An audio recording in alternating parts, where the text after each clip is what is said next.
Bonjour à tous. Nous accueillons cet après-midi pour la seule présentation de la session de présentation des travaux. Nous accueillons M. Mathieu Bach, qui va nous parler des SHS et de la valorisation partenariale. Ce story à écrire. M. Bach aura 40 minutes de présentation et ensuite, à la fin, il y aura 20 minutes de questions. Donc, n'hésitez pas, ceux qui nous suivent en ligne, de pouvoir poser les questions dans le chat. Je réinsiste. Et ces questions seront relayées à M. Bach. Sur ce, nous pouvons commencer. Monsieur Bach, vous avez la parole. Et je tiens déjà à vous remercier pour le temps que vous prenez pour venir quand même nous informer sur les questions de valorisation et surtout le partenariat qu'on peut avoir avec la ScienceSat. Merci et bonne présentation à vous. Merci Cyrus, merci de m'avoir invité pour présenter la valorisation à l'Université de Bourgogne à travers la SAT Science, effectivement. Comme l'indiquait Pascal Neige dès lundi matin dans son discours d'ouverture, la valorisation partenariale est un enjeu clé de l'Université de Bourgogne, a fortiori pour les SHS, parce que ça permet d'avoir une autre source de financement, on va le voir. Et Monsieur Neige pensait qu'il était intéressant de, à minima, présenter la valorisation et à maxima de la théoriser. Alors la théoriser, je ne sais pas si je vais le faire ici, mais ça va être un petit peu entre les deux, puisque je vais dans un premier temps, on va dire, définir ce qu'est la valorisation partenariale. Et puis, comme un entonnoir, j'arriverai à la SAT Science, et puis au domaine humain et société, qui est le domaine commercial de Science pour la gestion des contrats en SHS. Ensuite, je viendrai présenter en quelques secondes, quelques minutes, un exemple très concret d'un projet réussi, qui est la thèse chiffre avec l'entreprise Davy, qui entre-temps est devenue un partenaire important de l'Université de Bourgogne à travers un GIS. Et puis, je finirai sur un autre aspect concret du travail de Science et de ce que peut apporter Science à la recherche académique et universitaire, c'est-à-dire l'approche marché, cet avantage de la connaissance du monde socio-économique que peut avoir Science en tant qu'opérateur économique. Et je ferai le détail d'une étude Market Pool qui a été réalisée cette année. Donc je commence avec ce premier point sur la définition de la valorisation partenariale. Quand on fait de la recherche, la valorisation est un point clé, même si on ne le sait pas. Elle est un point clé quand elle est intra-académique, c'est-à-dire quand le chercheur ou l'enseignant-chercheur fait son activité classique d'enseignement et de recherche. Le chercheur cherche, publie. Quand il publie, il valorise son travail, il met en avant ce qu'il a trouvé. Et en théorie du moins, ces publications servent à améliorer son enseignement et elles sont donc réinvesties dans son enseignement, ce qui est une deuxième forme de valorisation intra-académique, et l'enseignement abonde également les publications et la recherche. Si on maintenant s'intéresse à la valorisation extra-académique, on en a deux grands types. On a la valorisation classique, qui est finalement lorsqu'un chercheur s'exprime sur une thématique donnée et qu'il transfère ses connaissances au grand public. On va appeler ça de la popularisation. Ça peut être à travers une intervention dans les médias, ça peut être une intervention dans The Conversation, ça peut être aussi la nuit des chercheurs qu'on connaît bien ici à la MSH. Et puis la valorisation extra-académique peut aussi être partenariale et être source de valeur économique. Et pour cela, les chercheurs ne peuvent pas tout faire et ont besoin de s'appuyer sur un opérateur économique qui est donc la SAT Science. Et en SHS, ça passe par moi. Alors, la valorisation partenariale, elle peut être on va dire, de grands types. Ça peut être de la collaboration de recherche, où un chercheur travaille avec une entreprise ou un partenaire. Partenaire signifiant que ce peut être une start-up, un musée, une association voire même un partenaire public, voire même le conseil régional qu'on a pu entendre lundi matin avec la direction de la prospective.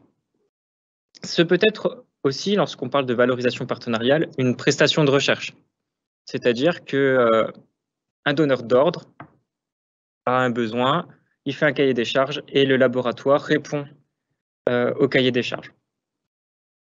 On va laisser de côté ces prestations de recherche. Elles sont intéressantes, mais ce n'est pas ce qui est le plus intéressant chez Science.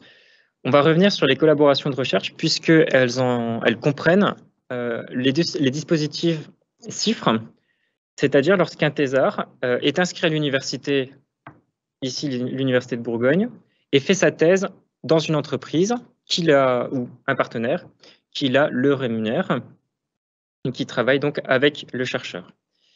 C'est là où en fait, on a vraiment une plus-value de Science et une plus-value de la valorisation partenariale en SHS pour le moment.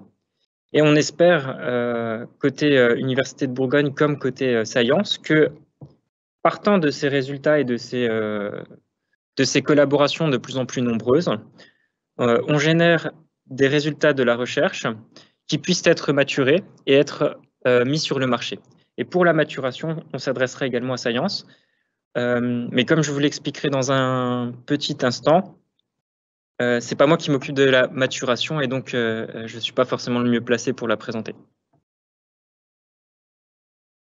J'ai déjà commencé à parler un petit peu des intérêts de la valorisation partenariale. Je vais revenir plus longuement maintenant sur vraiment l'apport que peut avoir la valorisation lorsqu'on est chercheur, lorsqu'on est laboratoire, lorsqu'on est université. Alors, en prime abord, la valorisation partenariale permet à l'ensemble des acteurs, côté établissement, côté laboratoire, d'accéder à des moyens financiers, à des moyens techniques et surtout à des compétences humaines qu'on n'aurait pas quand on reste en vase clos à l'université. Donc ça, c'est un fait. Ce n'est pas forcément, in fine, ce qui est le plus intéressant pour les SHS. Pour les SHS, je crois, maintenant, après plusieurs mois à Science, que ce qui est vraiment pertinent quand on travaille avec un partenaire, c'est l'accès à des données souvent robustes, et en tout cas ancrées dans la réalité socio-économique. Et c'est un peu le nerf de la guerre quand on fait de la recherche, avoir des données, disposer de données sur lesquelles on peut travailler, c'est toujours le plus compliqué. Et en travaillant avec un partenaire, c'est ce qu'on peut avoir assez facilement. Donc ça, c'est vraiment l'intérêt principal. Mais ensuite, on peut gratter un petit peu et trouver d'autres intérêts. On parlait des tests CIFRE. L'intérêt de faire une thèse CIFRE, c'est d'abord d'insérer professionnellement les étudiants, les doctorants, et de développer les débouchés pour les chercheurs, les futurs chercheurs, et pour les doctorants aussi, puisque du coup, ils sont formés par le partenaire qui, une fois qu'il les a formés, n'a plus qu'à les embaucher. Et ces doctorants, devenus docteurs, sont opérationnels. Ça permet aussi de favoriser les liens avec les filières, puisque une fois qu'un laboratoire est en contact avec une entreprise, avec un partenaire, il va pouvoir créer des liens et ça va être du donnant-donnant, c'est-à-dire que du donnant-donnant et du gagnant-gagnant. Puisque les chercheurs ont besoin, mettons, de données, ils vont pouvoir s'adresser à ce partenaire-là, qui lui peut-être aura besoin d'un stagiaire. Et on va demander directement au chercheur qui, comme il est enseignant, connaît aussi les étudiants et va pouvoir conseiller le stagiaire qui convient. Ça va pouvoir aussi améliorer l'alternance. On sait que c'est un des leviers pour améliorer la formation des étudiants. Ça va pouvoir permettre aussi, côté enseignement et recherche, de renouveler les thèmes, de rester connecté aux besoins de la société et des opérateurs économiques. Et surtout, ça va permettre d'aller plus loin. Une fois qu'on a renouvelé les thèmes, on va pouvoir aller plus loin dans ces thèmes-là, de les préciser, de générer des projets de recherche et de multiplier les activités. Le tout formant un cercle vertueux. Et ce cercle vertueux ne se restreint pas au laboratoire, aux chercheurs et aux laboratoires, mais s'étend même jusqu'à l'établissement, puisque plus on a de contact avec le monde extérieur, avec le monde socio-économique, plus on peut le valoriser. Ça, c'est un critère du HCRS. Et surtout, plus on va générer, on va dire, de messages positifs, et donc plus on va favoriser la reconnaissance et la notoriété de l'établissement. Donc tout le monde y gagne. Et finalement, mais on revient au schéma de tout à l'heure, ça permet de diffuser les connaissances issues de la recherche publique, donc ce que tous les contribuables payent. Et en les diffusant, on permet à certains opérateurs de monter en compétences, de développer leurs capacités et donc d'améliorer leurs produits, leurs services. Et in fine, c'est quand même le consommateur contribuable qui récupère, si je puis dire, les fruits de ce travail. Alors juste un petit exemple un petit peu humoristique. Pourquoi la valorisation collaborative ou partenariale? Deux exemples, caricaturaux certes, mais quand même. Entre le premier dessin de ce qui allait être un hélicoptère par De Vinci au XVe siècle et le premier vrai hélicoptère fonctionnel, il se passe plusieurs siècles. Ça, c'est le premier exemple sans collaboration partenariale, sans valorisation. Deuxième exemple, avec valorisation partenariale. On a la pandémie de Covid-19 qui nous embête encore maintenant en février 2020. Un laboratoire aux États-Unis s'allie avec un industriel et quelques mois plus tard, la première livraison en Europe du vaccin est effectuée. Donc, pour le dire un peu caricaturalement, les collaborations de recherche entre les laboratoires de recherche publics et les partenaires socio-économiques accélèrent l'innovation. Et ça bénéficie au plus grand nombre, que ce soit pour le vaccin ou pour tout autre résultat issu de la recherche partenariale. Donc si maintenant j'essaye un petit peu d'opérationnaliser la chose et d'expliquer un peu le parcours valorisation, je le représenterai sous la forme suivante. Alors c'est pas forcément très intuitif, mais c'est pas non plus quelque chose de très simple à représenter. Alors je reviens à la recherche publique et aux chercheurs qu'on voit sur le côté gauche du schéma. Donc une fois encore, il a ses activités d'enseignement et de recherche. L'enseignement lui permet d'aboutir à un moment donné à la découverte d'un thésard potentiel qui souhaiterait faire une thèse de doctorat. Ces publications, ces projets de recherche l'amènent à esquisser ce qui pourrait être le sujet d'une thèse potentielle. Le problème étant que le thésard n'a pas forcément les moyens et n'a pas forcément donc envie de faire une thèse gratuite. On met entre parenthèses les besoins désormais des écoles doctorales qui demandent à ce que tous les doctorants soient financés. Donc, que peut faire le chercheur et que peut faire le thésard? C'est se retourner vers la recherche privée, vers leurs homologues côté privé, et vers un partenaire. Donc ça, c'est le petit schéma d'une femme côté droit. Ensemble, ils montent un projet de thèse CIFRE, et ils vont être accompagnés par Science qui va permettre à ces deux partenaires de trouver un terrain d'entente dans le montage scientifique du projet, puis ensuite dans l'architecture globale du projet et qui va, par ses compétences en ingénierie de projet et ingénierie administrativo-financière, réaliser, on va dire, le côté peu intéressant d'une thèse CIFRE, mais nécessaire, qui est l'accompagnement administratif et financier, je le disais. L'association du chercheur, de l'entreprise ou du partenaire et de Science va permettre de monter cette thèse et d'arriver à une innovation collaborative. Et une fois que l'innovation collaborative stricto sensu est terminée, donc le thésard a soutenu sa thèse, l'avancée proposée par le thésard reste dans le laboratoire pour partie ou au total, ça dépend de ce qui aura été négocié. Et on va pouvoir repartir sur un nouveau cycle, soit en réalisant une nouvelle collaboration de recherche, une nouvelle prestation, soit en faisant un projet de maturation, c'est ce que je disais tout à l'heure. Donc, et je m'excuse pour le changement de police entre mes slides et les slides qui sont projetés, ce qui fait que tout se recouvre. Si j'explique maintenant ce qu'est Science, Science est une SAT, une société d'accélération du transfert de technologie. C'est une des 12 SAT que l'on trouve en France, qui est l'émanation de la volonté gouvernementale pour accélérer le transfert de technologie entre les acteurs de la recherche publique et les acteurs de la recherche privée.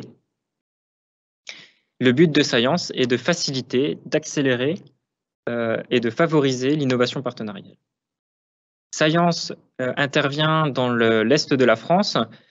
Et je vous ai mis au milieu de la slide les logos des partenaires de Science, des actionnaires de Science, qui sont finalement en fait toutes les entités de recherche du périmètre, avec AgroSup Dijon, le CNRS, l'ENSEM, l'INSERM, l'Université de Bourgogne, l'Université de Franche-Comté, l'Université de Lorraine, l'UTBM, l'UTT et l'État à travers la BPI.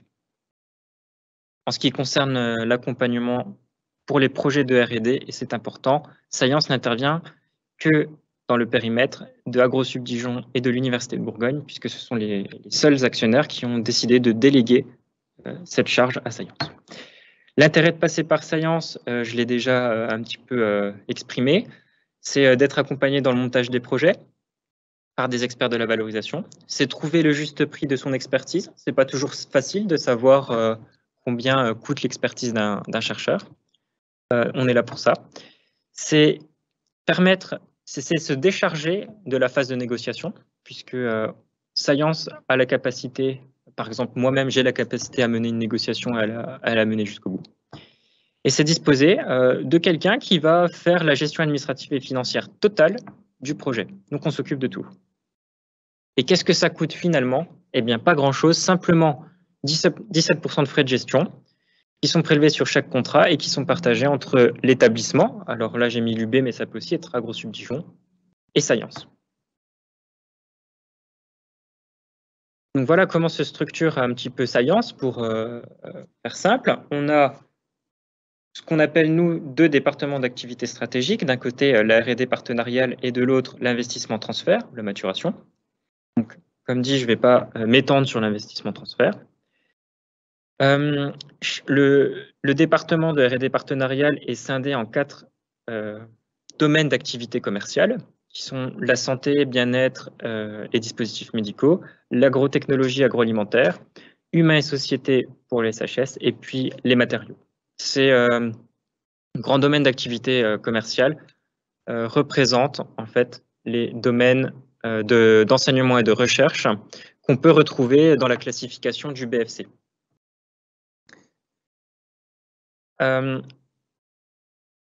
Et puis, on a aussi des services que nous, on qualifie de support, qui sont le marketing, le juridique, la finance, les achats, les RH. Qu'est-ce que j'ai oublié d'autre?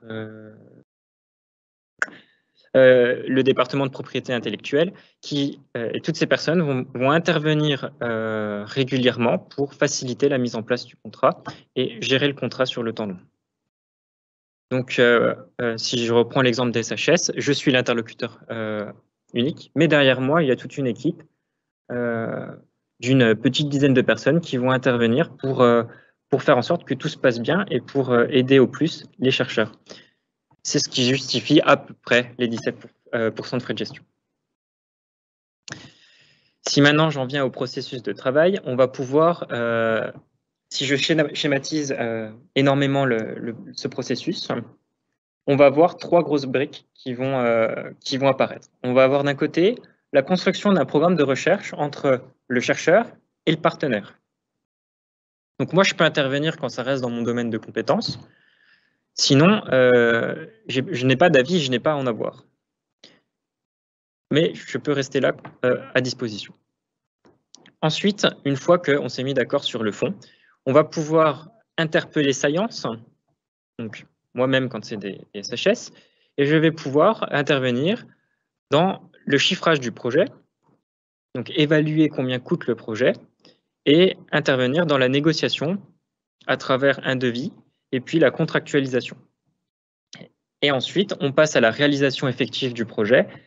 Science passe en retrait, puisqu'on n'intervient plus que sur la gestion administrative, grosso modo, du projet.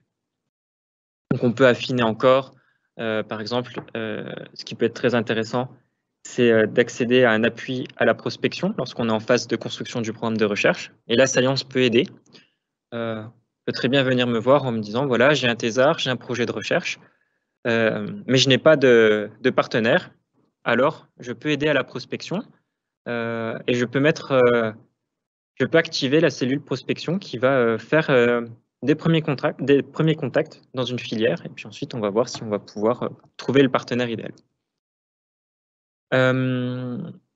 Et puis, si je prends un deuxième exemple, lorsque je parle d'accompagnement à la contractualisation, je vais avoir à mes côtés des experts en propriété intellectuelle qui vont s'assurer que les chercheurs ne sont pas volés par le partenaire et que ce qui relève de l'intérêt public reste côté public et ne soit pas privatisé au profit d'un seul partenaire, d'une entité unique. Bon, du coup, mon cadre bleu là ne marche plus bien, mais peu importe. Valoriser, c'est effectivement une question économique. Sinon, il n'y a pas grand-chose d'intéressant à le faire, parce que vous l'avez vu, c'est un peu plus compliqué de faire un projet de valorisation partenariale que de faire un simple projet de recherche et de récupérer, par exemple, une bourse région ou une bourse ANRT, un financement ANRT. Donc, côté chercheur, qu'est-ce qu'il y a sous la question économique ?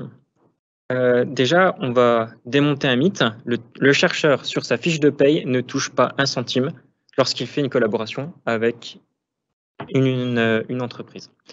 Tout passe par l'université et par le laboratoire. Parce que le chercheur est d'abord un agent de l'université. Donc le chercheur, il va pouvoir apporter son expertise, faire avancer sa recherche et donc percevoir de l'argent via l'investissement pour la recherche chercheur, via aussi des lignes d'achat de matériel et via éventuellement le recrutement de personnes. Et donc c'est ça qu'on entend par question économique et par gain économique. Finalement, le chercheur va pouvoir disposer de fonds pour faire sa recherche. Et c'est là où on a tout intérêt, quand on est chercheur, à passer par la valorisation partenariale, puisque l'argent qu'on génère, on va pouvoir l'utiliser. Ce n'est pas forcément le cas quand on reste dans son laboratoire et qu'on ne travaille pas avec l'extérieur, parce que finalement, il faut se partager les parts d'un grand gâteau. Là, tout le gâteau est pour la même personne. Côté laboratoire, pour faire simple, la valorisation partenariale règle la question du financement des thèses. On n'a plus besoin de se demander si le doctorant a suffisamment d'argent pour faire sa thèse, s'il va pouvoir aller jusqu'au bout des 3 ans. Là, maintenant, c'est réglé. Il est dans un cadre confortable. Et ça va permettre aussi, par conséquent, d'abonder les finances du laboratoire et donc de réaliser les achats, d'embaucher du personnel le cas échéant et, par conséquent, en bout de chaîne, de générer de nouvelles recherches, ce qui est aussi l'activité principale d'un laboratoire. Donc, voilà pour les intérêts réels. Et je fais juste une petite parenthèse sur cette question économique pour vous montrer que tout est transparent.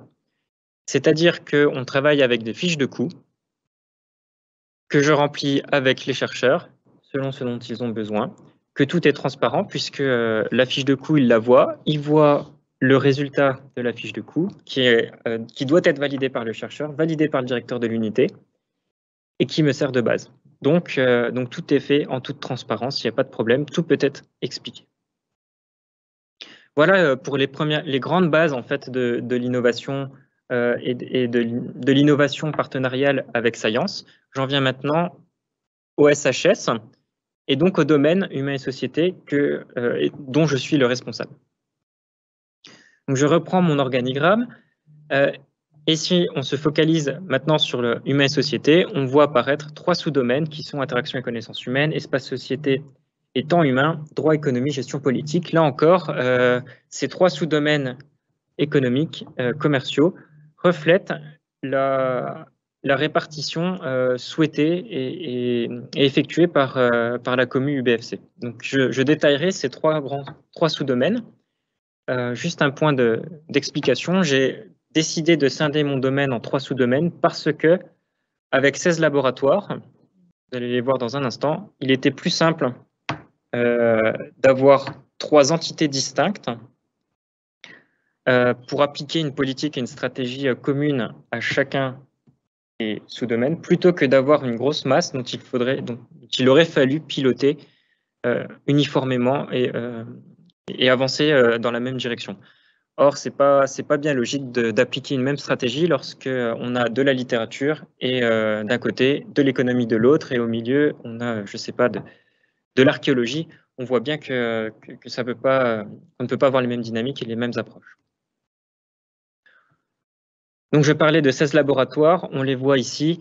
Ça va, je le disais, d'une UMR spécialisée dans l'archéologie et l'histoire, au laboratoire d'économie de Dijon, en passant par le centre de gestion, le centre de recherche en gestion des organisations, le laboratoire Siméos, spécialiste de la communication, est-il, pour prendre un dernier exemple, spécialiste des langues, cultures étrangères. Et puis on a une structure d'appui qui est la Maison des sciences de l'homme de Dijon, qui nous accueille aujourd'hui. Je vais commencer justement par cette dernière structure qui permet de disposer d'une plateforme, des plateformes, on ne sait pas encore, des plateformes, d'une plateforme, pour accélérer la recherche et l'aider. Donc je ne détaille pas les trois plateformes, c'est simplement pour dire qu'on dispose aussi en SHS de moyens techniques et humains pour aider la recherche.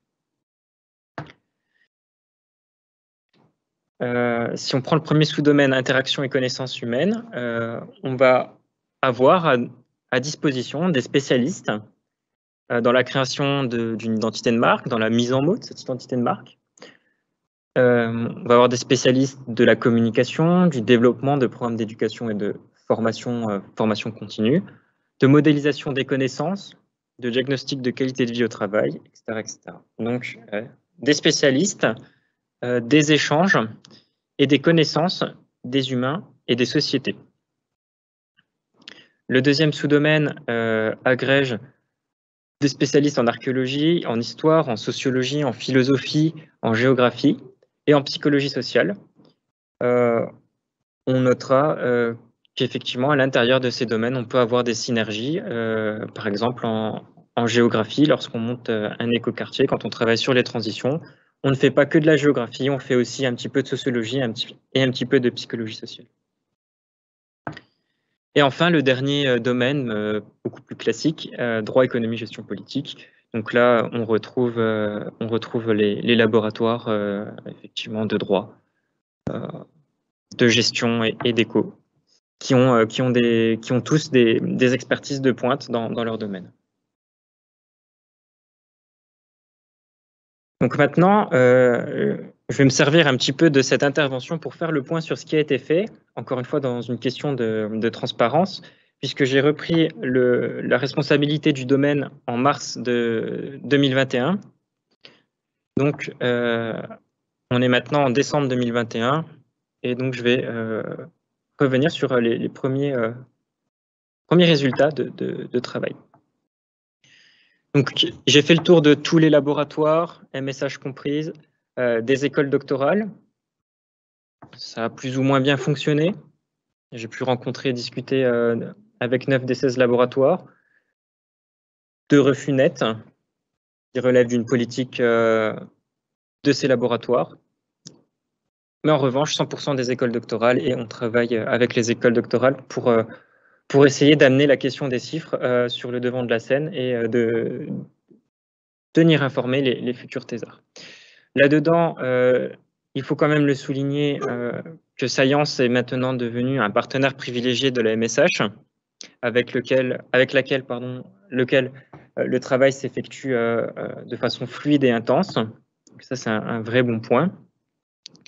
Et puis, les contacts externes avec la direction du numérique de l'UB, avec le doyen de la faculté de médecine, ce qui montre bien que les SHS ne fonctionnent pas en vase clos et savent se tourner vers les autres domaines d'excellence de l'université. Premier résultat, c'est d'abord de la prospection. Je l'ai dit tout à l'heure, on peut faire appel à Science pour faire de la prospection. Ça a été le cas du professeur Laurent Gauthier en linguistique germanique et en traduction. Donc on a fait de la prospection, on a pu avoir des premiers contacts pour lancer 2 tests chiffres. Et puis de premières actions ont été lancées pour les laboratoires Crégo, Psidrepi, Iredu et pour la MSH aussi. Et finalement, on avance sur ces éléments-là sont finalement ce qui est le cœur de métier de Science. Mais j'ai tenu aussi à améliorer la communication entre Science et les laboratoires c'est aussi pour ça que je suis aujourd'hui avec vous, parce que finalement, connaître l'ensemble des acteurs de la chaîne de valorisation, c'est déjà faire un premier pas vers une politique active et efficace de la valo. Donc, j'ai essayé d'accélérer au maximum les contacts des laboratoires. J'ai mis en place une newsletter trimestrielle. J'ai fait des vidéos de présentation. J'en fais une. Maintenant, c'est aussi une vidéo ici. Et puis, j'ai commencé à élaborer des supports spécifiques, donc des dépliants, des livrets qui vont permettre de favoriser, d'accélérer le transfert de connaissances entre Science, la valorisation et les laboratoires. Toujours dans un souci de transparence, j'expose maintenant le bilan financier de cette année 2021. Donc les chiffres sont ceux extraits de la base de données au 1er décembre. Donc à la date du 1er décembre, on avait généré 0 € en expertise, plus de 16 000 € en prestations de recherche et développement, 142 000 €, voire plus, en collaboration de recherche, dont 103 000 €. Tous ces chiffres pour dire que ce sont quand même bien les chiffres qui représentent le plus de contrats et le plus de volume financier à Science en SHS. Et j'irai même plus loin. Au moins en termes de contrats chiffres, ce sont les SHS qui sont leaders à Science en matière de chiffres, et ça, c'est quand même très satisfaisant. Donc, la performance de cette année côté SHS, elle est de 159 000 €, ou presque, ce qui finalement n'est pas très surprenant dans la dynamique voulue par Science, puisqu'on est maintenant depuis 2019 sur une progression, et on espère bien que 2022 s'inscrira dans la progression des SHS. Donc, pour finir sur une note de contexte élargie, 159 000 €, c'est beaucoup pour les SHS, et c'est pas tant que ça au regard de la performance du département de R&D à Science, puisqu'on est à environ 5 millions d'euros cette année, à date, et à ma connaissance, donc c'est peut-être un peu plus, en tout cas on peut l'espérer. Mais ça avance côté SHS, et c'est cela, je pense, qu'il faut retenir. Donc si je prends juste un exemple très rapide, j'en ai déjà parlé d'ailleurs, c'est l'exemple de la thèse chiffre qui a été montée avec l'entreprise Davi, qui est spécialiste d'intelligence artificielle. Et donc une thèse a été montée avec cette entreprise d'intelligence artificielle et le laboratoire TIL, donc pour de la traduction. Et le laboratoire TIL s'est associé avec le laboratoire d'informatique de Bourgogne à travers le professeur Christophe Croze. Et donc Science est intervenu pour permettre à la doctorante Sarah Terwan de rejoindre Davi et de faire une thèse chiffre qu'elle a commencé en mi-mars 2021. Et non seulement elle a une thèse chiffre, mais en plus elle a un CDI, donc ce qui veut dire que là, pour le coup, le parcours d'innovation et le transfert de technologie a fonctionné à merveille. Et on a signé un contrat de 41 000 € avec cette société pour que le contrat se réalise. C'est tout à fait satisfaisant. Je ne vais pas m'étendre parce que pour des raisons contractuelles, je n'ai pas le droit, mais je vais résumer en 3 mots l'objet de cette thèse chiffre.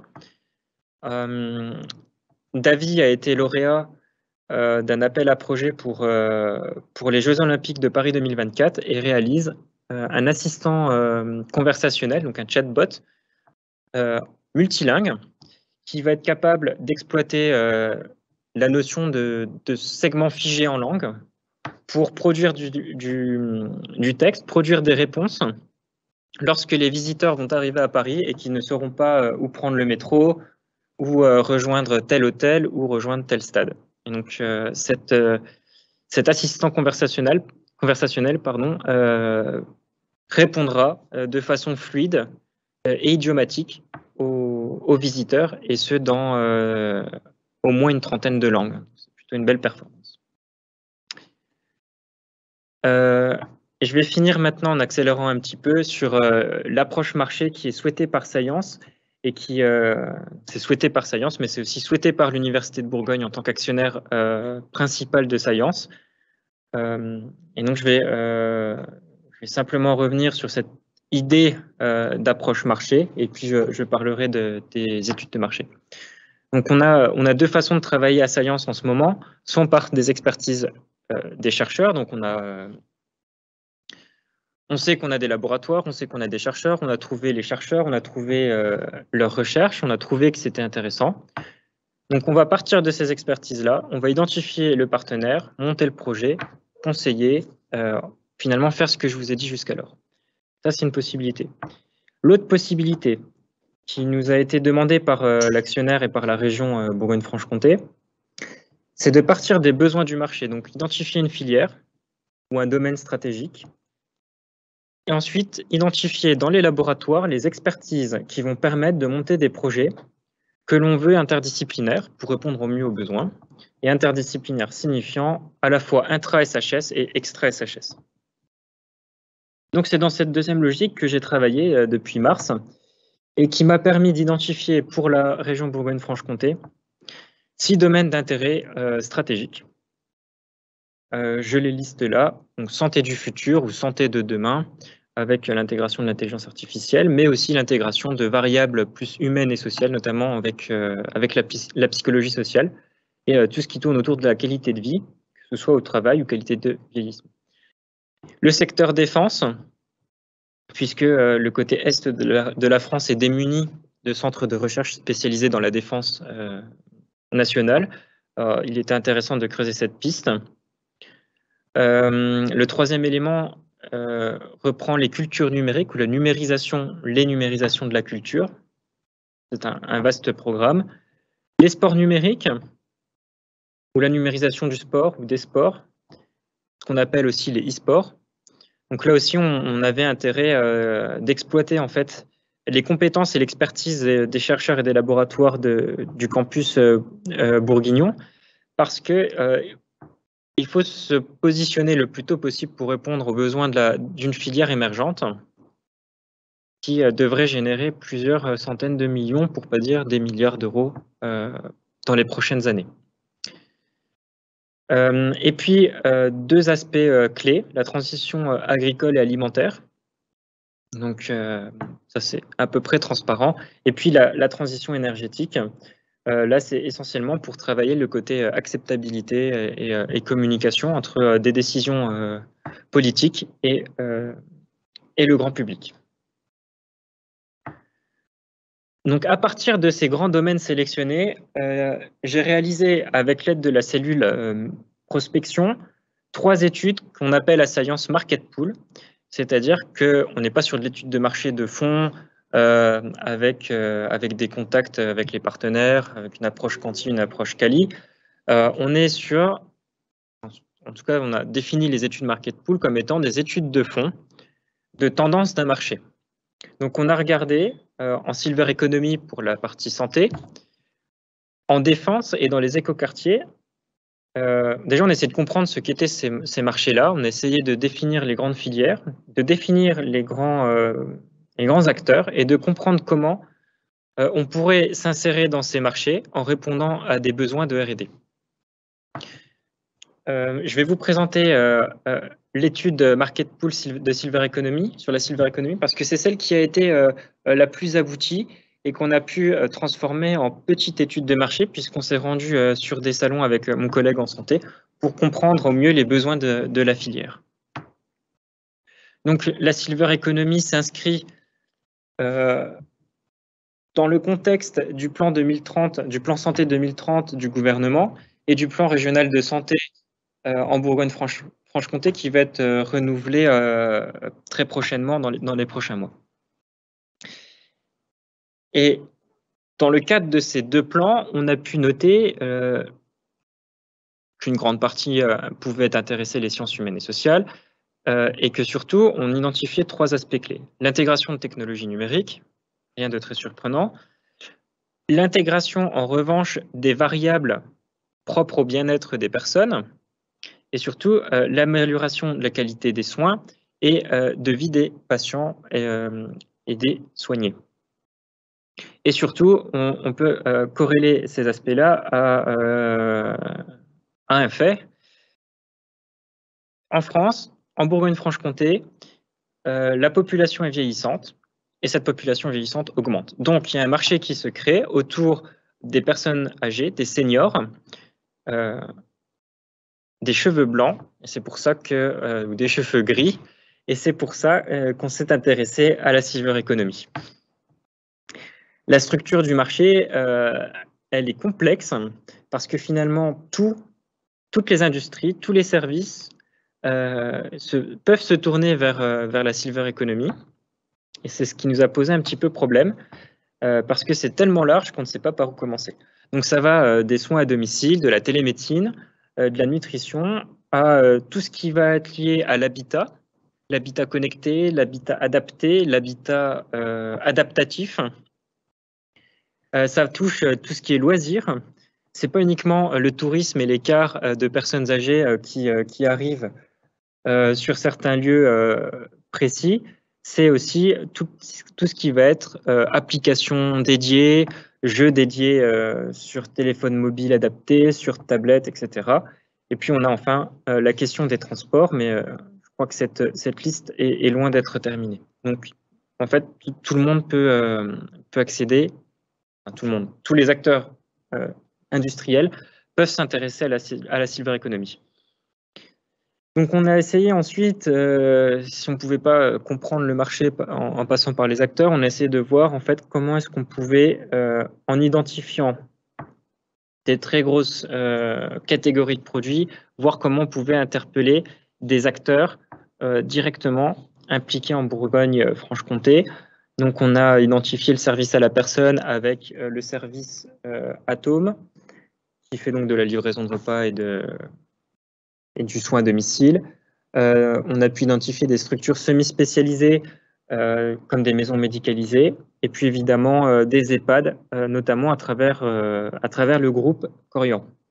Donc, on a là déjà des premiers contacts en vue d'une prospection. Et donc, avant de contacter réellement ces personnes, on a décidé d'échanger avec les acteurs du marché en étant présents sur des salons et en se rapprochant des pôles de compétitivité spécialisés. Et donc, c'est ce qui nous a conduit à contacter et dialoguer avec Silver Valley et d'être présents à la Silver Week à Paris mi-octobre. Et c'est là où nous avons pu entrer en contact avec des acteurs de la Silver Economy. Il s'est trouvé que ce n'était pas forcément un public adapté aux solutions proposées par Science. Donc, il faut le reconnaître, ça n'a pas été une grande réussite, mais au moins on a pu mieux comprendre encore le marché et on va pouvoir adapter notre approche dès l'année prochaine. Juste pour finir, j'en viens à ce qu'on appelle les offres d'expertise.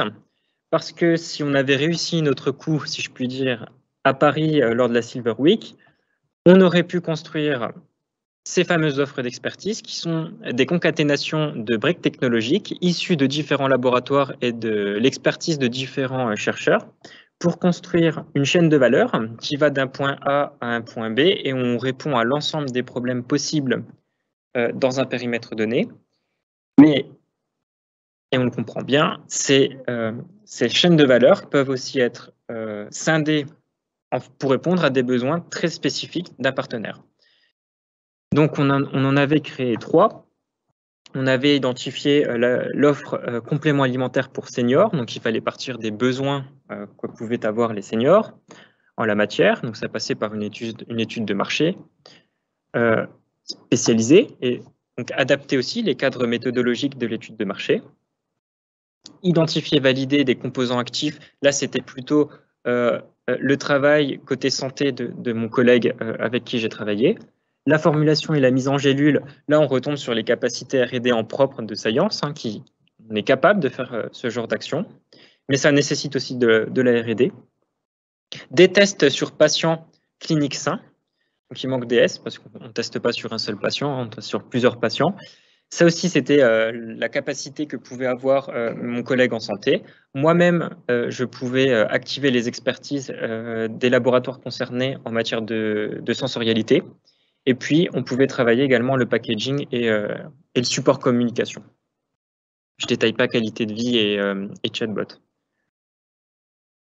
Donc, pour ne pas conclure, mais quand même un peu parce que j'ai déjà dépassé le temps qui m'était imparti, je suis à votre entière disposition. L'équipe Science dans son entièreté est à la disposition et des chercheurs et des futurs potentiels partenaires. Et en tout cas, on est là pour répondre à vos questions, pour répondre à vos doutes, parce que on ne va pas se le cacher, il y en a certainement énormément, et pour développer la stratégie de valorisation partenariale du laboratoire, du chercheur, de l'équipe, et en tout cas pour vous accompagner dans l'ensemble de vos projets. Voilà, je vous remercie. Je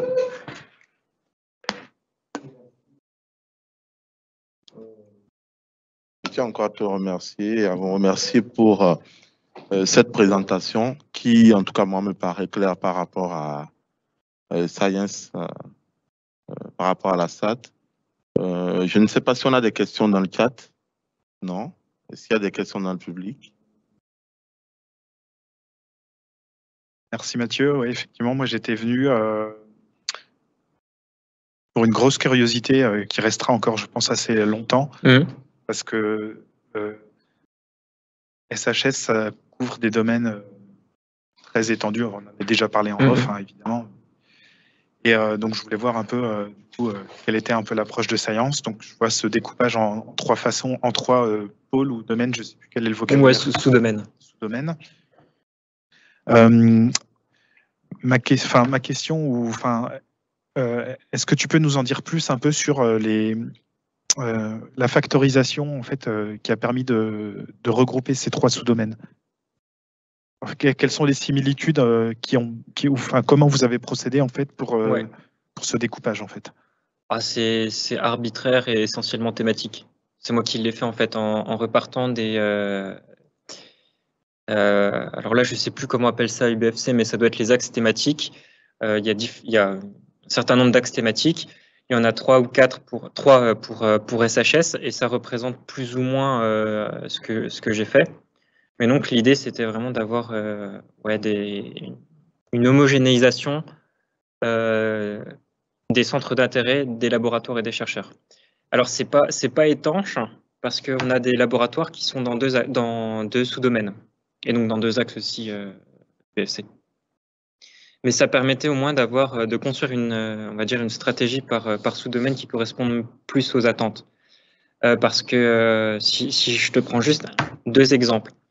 Quand partons d'utile, on peut faire une prospection classique, industrielle. On va aller chercher les industries de la traduction ou de la technologie des langues.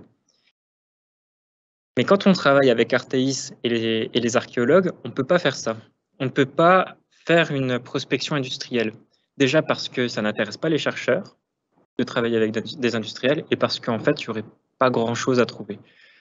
En revanche, ce qu'il faut qu'on fasse, c'est une prospection des acteurs publics ou des structures parapubliques qui permettent de faire de l'archéologie, on va dire, côté privé, même si ça reste abondé par des fonds publics. Donc en fait, il faut, c'est pas uniquement faire de la prospection, mais c'est aussi comprendre les attendus des chercheurs, comprendre les attendus du marché. Et donc du coup, ça répond aussi à ta première question, parce qu'effectivement, les SHS, c'est très vague. Donc on peut faire de la traduction, on peut faire de l'archéologie. J'ai 2 thèses, en tout cas une thèse cifre en archéologie, une deuxième qui a été lancée. On peut faire de l'économie, on peut faire de la psychologie, on peut faire des sciences de l'éducation et de la formation. Il y a 3 thèses cifres en cours. De la géographie, enfin bon, c'est très vaste et en fait ça peut s'appliquer, et je le crois de plus en plus, à n'importe quelle science, n'importe quel domaine. Il faut que ce soit quand même un peu orienté. Ok, merci, parce qu'en fait, moi, naïvement comme ça, je m'étais dit peut-être que votre stratégie, ça serait de se dire quels sont les domaines des SHS qui ont plutôt une valorisation de type économique versus une valorisation culturelle ou patrimoniale. Donc, ok, je vois un peu mieux comment vous avez procédé. J'ai une deuxième et je pense dernière question aussi. notamment sur les thèses CIFRE en fait et sur le faible volume qui est indiqué dans ton exposé pour les SHS. Est-ce que ça vient pas du fait que les sciences dures souvent ont besoin de gros équipements très onéreux? Est-ce que c'est ça l'explication ou est-ce qu'il y a d'autres choses? Ou les SHS ont des fois peut-être, comme on le voit ici à la MSH, besoin de plus de temps humain, qui a un coût certes, mais qui n'a pas le même coût qu'un gros équipement scientifique, de pointe. En fait, c'est un peu des deux. Effectivement, en SHS, on n'atteint pas les volumes financiers qu'on peut trouver dans les autres sciences. Pour prendre deux exemples, une thèse on va dire en sciences des sols a pu se vendre l'année dernière à plus de 300 000 €. Une autre thèse en alimentaire a pu se vendre à 400 000. C'est pareil pour une thèse en médecine. On le comprend, tu l'as dit, il faut des échantillons, il faut du matériel qui coûte excessivement cher. Mais en même temps, de l'autre côté, on a des industriels qui ont de l'argent et qui ont besoin de cette recherche. Donc, ils sont capables de payer, ça ne les dérange pas. En SHS, effectivement, il n'y a pas un gros besoin matériel, peut-être un ordi et quelques livres. Des supports quand c'est nécessaire. Toujours est-il que ça ne fait pas 400 000 €. Le problème, c'est que comme c'est pas habituel de se tourner vers les laboratoires de sciences humaines et sociales pour faire de la R&D, le contact passe moins bien. Et surtout, en tout cas, c'est ce qu'on a pu remarquer sur les dernières contractualisations, négociations. Il y a un petit peu de frilosité côté industriel ou partenaires socio-économiques, culturels et patrimoniaux, parce qu'ils ont peur d'embaucher une ressource humaine qui, en fait, ne soit pas formée à être opérationnelle. Ça va rester un chercheur dans une équipe qui va faire de la recherche, mais qui n'aura pas de productivité socio-économique. Donc, ils sont OK pour la R&D, parce qu'ils voient bien l'intérêt, parce que c'est important et parce qu'il faut qu'ils le fassent pour rester compétitifs, mais ils n'ont pas forcément la capacité en interne pour pour l'encadrement. Et puis surtout, ils se retrouvent avec une ressource humaine qui a un poids nul. Comment on justifie d'un accroissement de l'activité, qui n'en est pas un du coup, et comment on justifie l'embauche de cette personne? Donc en fait, c'est de la rhétorique, c'est aussi les partenaires socio-économiques qui doivent maintenant faire l'effort de comprendre que c'est pas parce qu'on vient de l'université qu'on ne sait pas travailler, qu'on ne peut pas apprendre à travailler, parce que c'est aussi ça la logique de la CIFRE, c'est je me mets en situation chez un partenaire, in vivo, et puis je développe mes capacités professionnelles. Après, c'est peut-être aussi une logique de rentabilité à court terme ou à très long terme, notamment l'exemple de l'hélicoptère. On peut citer aussi les travaux de Joseph Fourier qui ont amené au MP3 plus de 200 ans après ses travaux. Je pense qu'à l'époque de Joseph Fourier, on n'aurait pas financé ses travaux parce qu'ils n'avaient pas d'intérêt. Oui. Et pourtant, aujourd'hui, voilà, on a tous ces travaux dans nos smartphones, quoi. Donc, je pense qu'il y a ça aussi qui joue, en fait. Le chaînon manquant entre est-ce qu'on recherche de la rentabilité à court, moyen terme, et si c'est à très long terme, peut-être que le monde économique plutôt n'est pas prêt à s'engager sur ce type de temps. Et il faut trouver peut-être un médiateur entre les différentes temporalités, les temporalités des différentes façons de faire, quoi. Alors juste là-dessus, il y a le médiateur, en fait, c'est un levier fiscal qui est le crédit impôt recherche proposé par l'État. Pour tous les projets, pour tous les coûts de la thèse CIFRE, on peut avoir une réduction d'impôt, un crédit d'impôt recherche à hauteur de 30%. Donc ça dérisque l'innovation. Ça, c'est pas mal. Et puis, lorsqu'on embauche un thésard, on a quand même 50% du salaire qui est payé par l'État. Et sur les autres 50%, on peut activer les 30% du CIR. Donc, en fait, l'innovation, elle coûte, ça c'est sûr, hein, et il faut qu'elle coûte. En tout cas, c'est la politique de l'UB. Mais elle coûte peu, finalement, par rapport à tout ce qui va être généré pour le partenaire.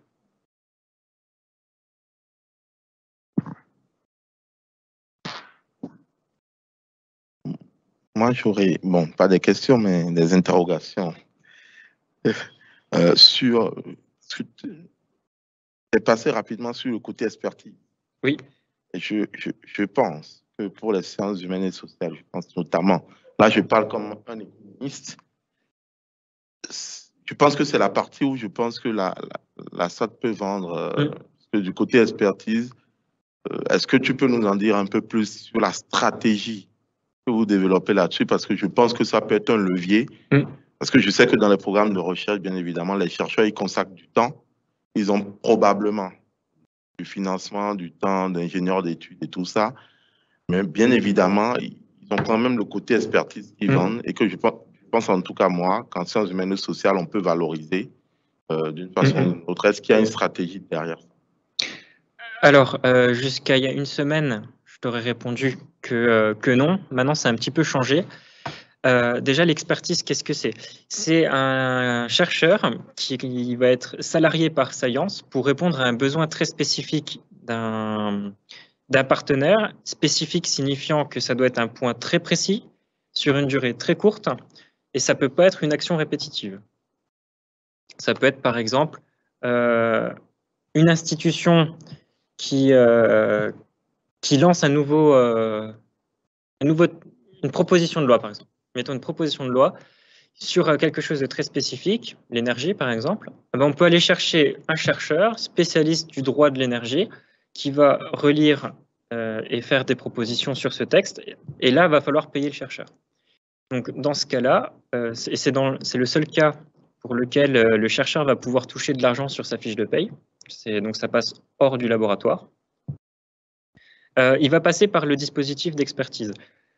Pour le moment, ou jusqu'à très très récemment, c'était pas très rentable de le faire ainsi parce que en fait, sur 1000 € d'expertise, le chercheur n'en touchait que 30 ou 40%. Enfin, c'était vraiment peu. Il y a eu des discussions entre les actions, enfin en tout cas entre l'actionnaire UB et Science pour revoir le modèle. Donc là-dessus, je suis pas habilité à répondre.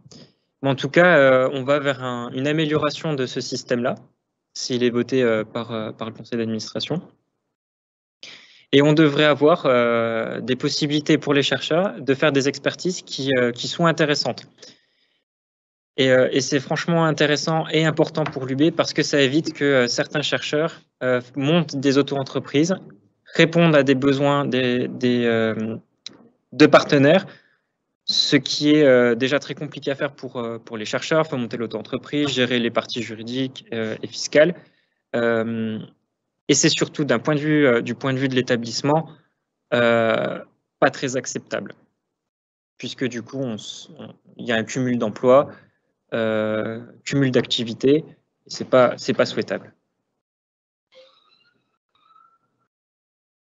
J'avais une deuxième question qui va toujours dans le sens, je sais pas, dans le sens de ce que Arnaud avait posé, c'est qu'on a quand même, quand tu montes le budget, l'augmentation du budget des sciences humaines et sociales, on a souvent tendance à le comparer aux sciences dures. Et je me dis, à chaque fois je vois ça, mais je me questionne, je me dis, est-ce qu'il faut faire ça?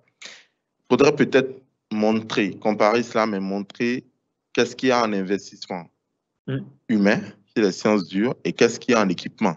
Oui. Et cela permet de voir, est-ce que, en fait, les sciences humaines et sociales, on est vraiment en retard sur ce qui va permettre de mieux questionner. Parce que, bien évidemment, tu as pu expliquer tout à l'heure qu'on a des besoins forcément quand on a une thèse en alimentation et tout ça qui est dû.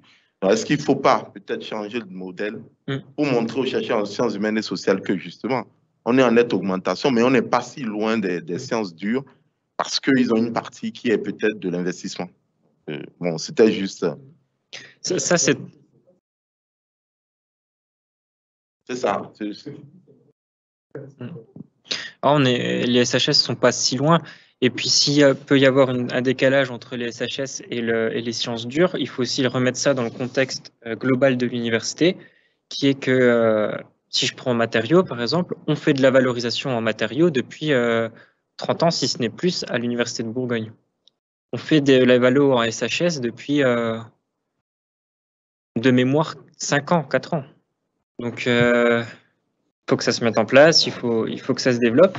Et puis, on le voit bien, ça se développe. C'est-à-dire que dès qu'on met des moyens supplémentaires, moi, par exemple, enfin, mon poste, pas moi personnellement, mais mon poste qui a été créé à 100% pour les SHS en R&D, permet d'augmenter le chiffre d'affaires et devrait permettre d'augmenter encore plus dans les prochaines années. Avec aussi une valorisation, une politique de valorisation proactive de la part de la gouvernance. Merci.